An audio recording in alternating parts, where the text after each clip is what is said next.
The Treaty of Stettin or Alliance of Stettin was the legal framework for the occupation of the Duchy of Pomerania by the Swedish Empire during the 30 Years' War, concluded on the 25th of August to the 4th of September 1630. It was predated the 10th of July, the 20th of July 1630, the date of the Swedish landing. Sweden assumed military control, and used the Pomeranian bridgehead for campaigns into Central and Southern Germany. After the death of the last Pomeranian Duke in 1637, forces of the Holy Roman Empire invaded Pomerania to enforce Brandenburg's claims on succession, but they were defeated by Sweden in the ensuing battles.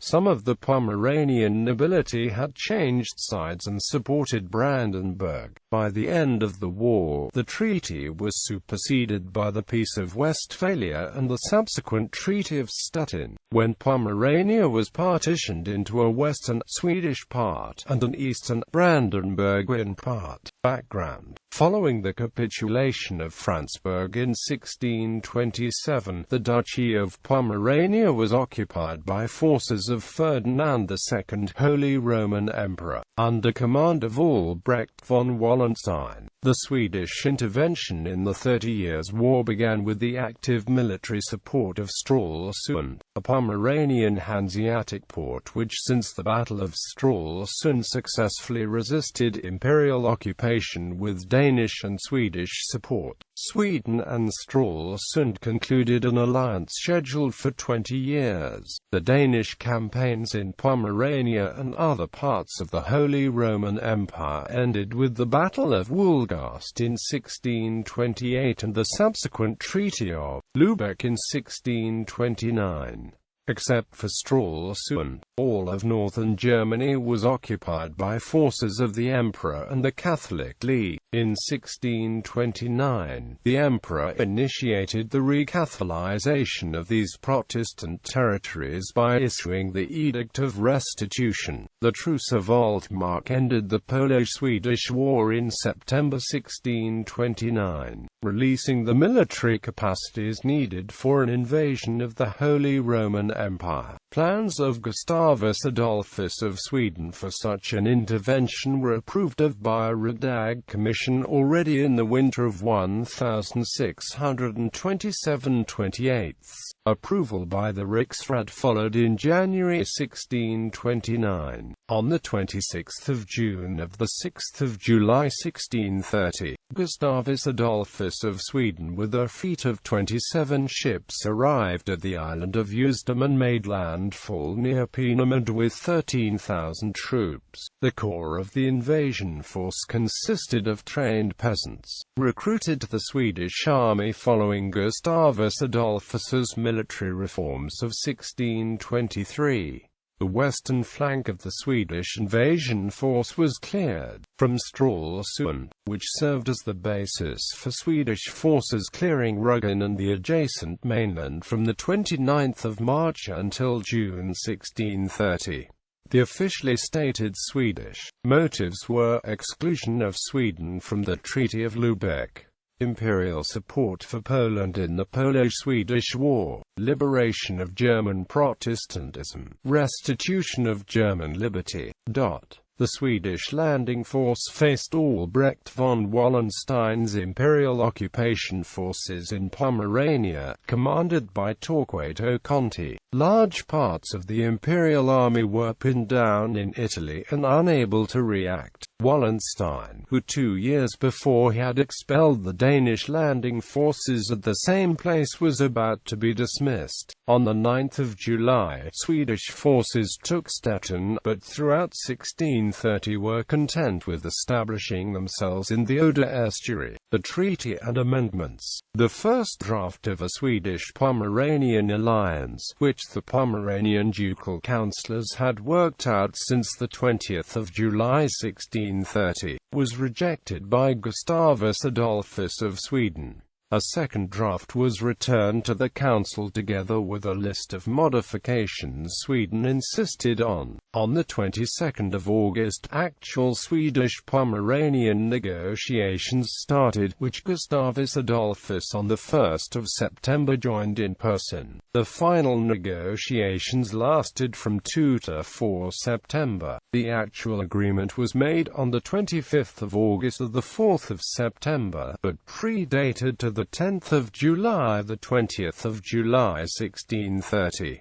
The alliance was to be eternal. The treaty also included the alliance with Stralsund of 1628, which was concluded when the town resisted the capitulation of Franzburg and was thus besieged by Albrecht von Wallenstein's army. Subsequent treaties were the Pomeranian Defense Constitution of the 30th of August 1630, and the Quartering Order of 1631. The Swedish king and the high-ranking officers were given absolute control over the duchy's military affairs, while the political and ecclesial power remained with the dukes, nobles, and towns. The duchy's foreign affairs were to be within the responsibility of the Swedish crown. The amending treaties were necessary because the Pomeranian nobility had insisted on having the shift in military control of the duchy to Sweden, separate from the Swedish-Pomeranian alliance. The Pomeranian contributions detailed in the treaties amounted to an annual 100,000 thalers. Furthermore, Pomerania was obliged to supply 4 Swedish garrisons. The alliance implementation in Pomerania. When Boguslav XIV, Duke of Pomerania, had concluded the alliance, he immediately wrote a letter to Ferdinand II, Holy Roman Emperor, reading, "This union is not directed against the majesty of the Emperor or the Empire, but is rather designed to maintain the constitution of the Empire in its ancient state of liberty and tranquility, and to protect the religious and secular settlements against the ravages and disturbers of the public peace, and thereby not only to leave intact the relationship which binds us, Boguslav XIV, to his Imperial Roman Majesty, but also to preserve our lawful duty and obligations to the same." Boguslav XIV further blamed the barbarities and cruelties of the imperial soldiers for leaving him no choice. Yet Ferdinand II did not forgive Boguslav XIV, and instead the imperial occupation forces in Pomerania were instructed to act even more harshly. As a consequence, raids were conducted frequently, buildings and villages were burned, and the population was tormented. The imperial atrocities became one argument for the Pomeranian population to support Sweden. Another argument was that in contrast to Pomerania, there was no serfdom in Sweden, and thus the Pomeranian peasants held a very positive view of the Swedish soldiers, who were in fact peasants in arms. With the aforementioned treaties, Sweden included the Pomeranian duchy in her military contributions system, enabling her to triple the size of her forces there within a short period. In 1630, Karl van Eekhuitar was appointed Swedish legate in Stettin, succeeded in 1631 by Steno Svantesson Bielke, who in 1630 was the Swedish commander in Stralsund. For the Oder estuary bridgehead, the Swedish forces subsequently cleared the Duchy of Pomerania of imperial forces in 1631. The Pomeranian towns of Gotz and Greifenhagen, both south of Stettin, were attacked on 4 and 5 January 1631. The imperial occupation forces had established a defense in both towns since 4 and 7 June 1630. With these taken, Sweden was able to advance further south into Brandenburg, and west into western Pomerania and Mecklenburg. The last imperial stronghold in Pomerania was Greifswald, which was besieged by Sweden since 12 June 1631. when Imperial commander Percy was shot during a raid. The Imperial garrison surrendered on the 16th of June. Gustavus Adolphus of Sweden even returned from Brandenburg to supervise the siege, and upon his arrival received the university's homage for their liberation. Support for Sweden among the peasants did not fade even when they were mobilized and recruited for military construction works. A different situation emerged in the towns, where burghers were often in conflict with the garrison. While the Swedish king issued several decrees ruling and restricting the interaction of soldiers and burghers, this did not prevent turmoils against the undisciplined soldateska already in 1632. The larger towns often refused to fulfill the demands of the Swedish military, bridgehead for the Swedish intervention in the Holy Roman Empire. When Gustavus Adolphus landed in Pomerania, the German Protestant nobility met his intervention with distrust. In April 1631, at a convention in Leipzig, they decided to set up a third front on their own, and except for Magdeburg, who had allied with Sweden already on the 1st of August 1630, did not side with Sweden. In Swedish strategy, Magdeburg was to be the spark inflaming a universal rebellion in Germany, yet initially this strategy failed. In early 1631, Swedish forces advanced into Brandenburgian territory. On the 23rd of January 1631, Sweden concluded an alliance with France in Brandenburgian Bauwalde near Greifenhagen. Brandenburgian Frankfurt and Landsberg were taken on 15 and the 23rd of April, respectively. Subsequently, Brandenburg was forced into treaties with Sweden on the 14th of May, 20 June and the 10th of September 1631.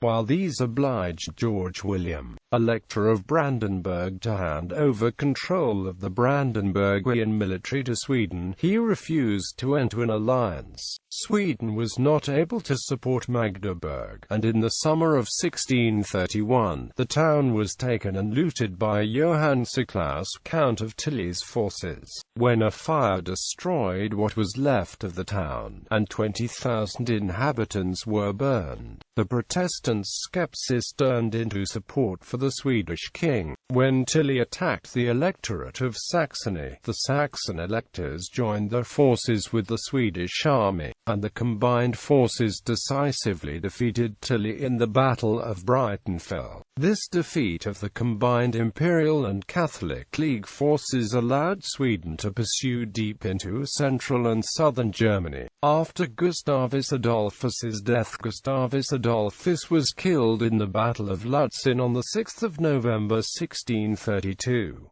George William, Elector of Brandenburg, joined the obsequies in Stettin on the 31st of May, and proposed joining the Alliance of Stettin if he would in turn participate in the Pomeranian succession. Bogislaw XIV, Duke of Pomerania, the last living member of the House of Pomerania, had suffered a stroke already in April 1631.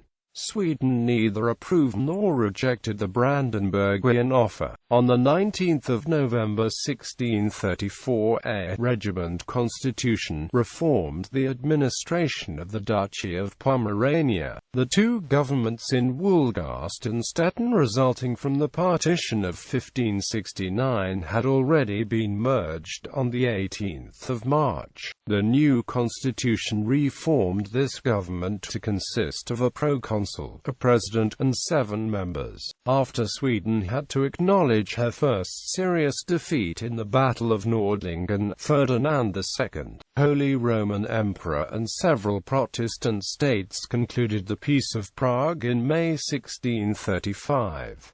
Calvinist Brandenburg was reluctant to sign. since besides the announced annulment of the Edict of Restitution, toleration of Calvinism was not mentioned. To get Brandenburg to sign up, Sweden and Ferdinand promised her the succession in the Duchy of Pomerania in return. Another consequence of the lost Battle of Nordlingen was that large parts of the Swedish army, including thousands of injured, retreated to Pomerania, followed by imperial forces who entered the duchy in 1636.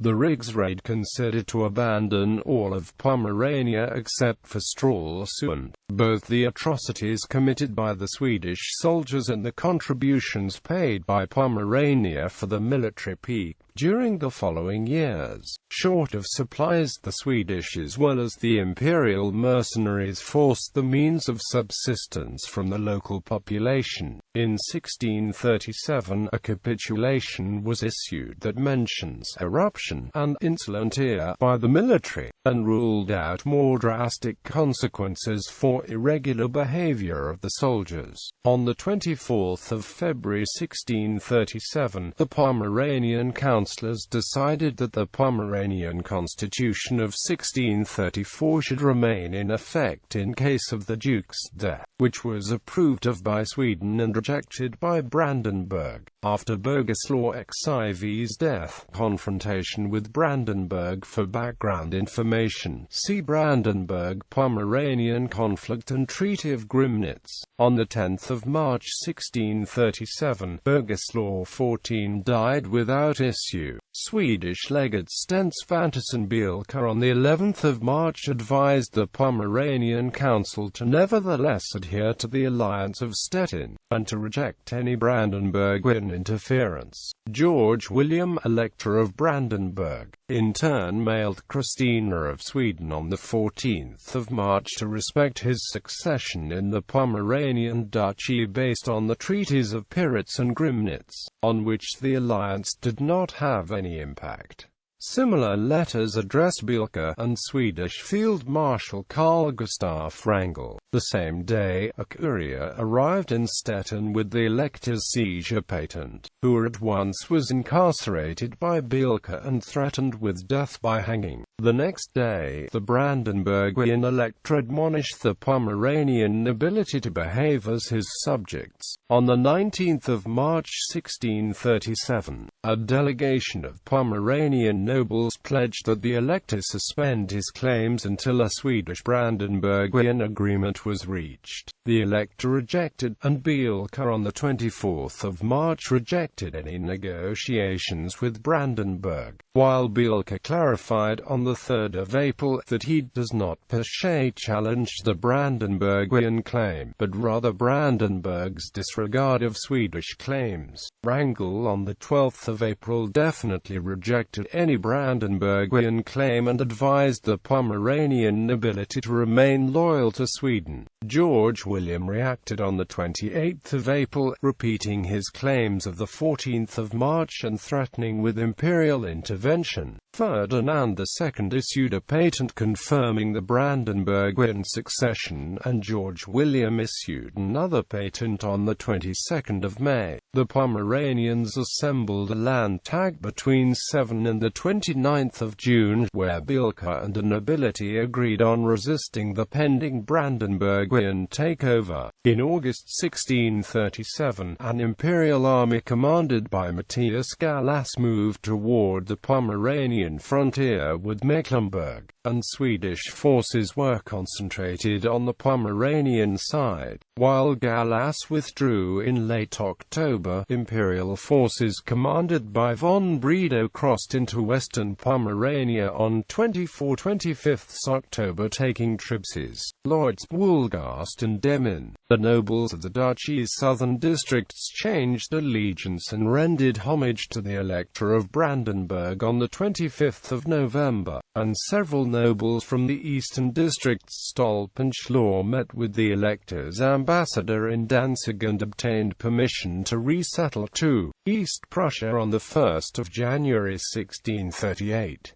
The same month, Emperor Ferdinand II gave the Duchy of Pomerania to Brandenburg as a fief, which was accepted by the nobility on 26 January. The Pomeranian government resigned in March. On 3 April 1638, the Swedish Riksdag debates the Pomeranian issue, and decides to take over the duchy. On 2 May, Axel Lilja and Johan Liljefok were appointed Swedish governors of Pomerania, occupied primarily with military tasks, and several other functionaries were appointed to administrate the duchy. Johan Nicodemi Lilleström was appointed to draft a schedule for the final integration of Pomerania into the Swedish Empire. On 28 July 1638, Swedish Field Marshal Johan van Eekhuitar from Father Pomerania attacked the imperial forces in western Pomerania. The ensuing warfare devastated the duchy. By the end of the year, van Eekhuitar was appointed general governor of the whole duchy. Though Brandenburg prepared a military recapture throughout 1639 to 1641, she made no actual progress. Neither did attempts of Sweden and the Pomeranian nobility to re-establish a civilian government succeed. On 14 July 1641, Sweden and Brandenburg agreed on a truce. Yet negotiations in February 1642 and April 1643 did not result in a settlement. Between 1 and 7 September 1643, imperial forces commanded by von Krokov invaded the Duchy of Pomerania and took western Father Pomerania. Swedish forces commanded by Hans Christoph von Königsmarck attacked Krakow on 1 October. The battles lasted until 12 November, when Krakow retreated pursued by Königsmarck's forces. Aftermath. When peace talks started in Osnabrück to end the 30 Years' War, a Pomeranian delegation was present in early 1644 and from October 1645 to August 1647. Stralsund had sent her own delegates, and the rest of the duchy was represented by von Eichstätt and Runge, accredited by both Sweden and Brandenburg. On 3 August, George William of Brandenburg's delegation started to negotiate a partition of the duchy with Sweden, while the Pomeranian nobility in October rejected a partition and urged Brandenburg to look for alternatives. The partition was made definite on 28 January 1647 in Osnabrück, signed as Peace of Westphalia on 24 October 1648. Western Pomerania was to remain with Sweden, while Father Pomerania was to become a fief of Brandenburg. Swedish Field Marshal Carl Gustaf Wrangel was appointed general governor of Pomerania in 1648.